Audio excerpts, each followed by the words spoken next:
2020 жылдың басында жаңа Алматыны дамытудың кешенді жоспары қабылданған, 5 жылдық жоспар. Бүгінгі күнде 450 жобаның 268 жұмыста.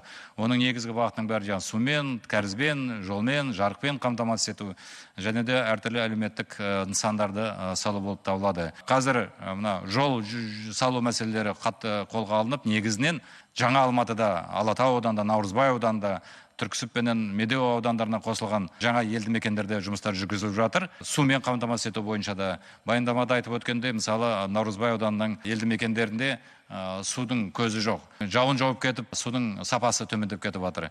Сол үшін бізге водозабор керек, фильтровальный керек.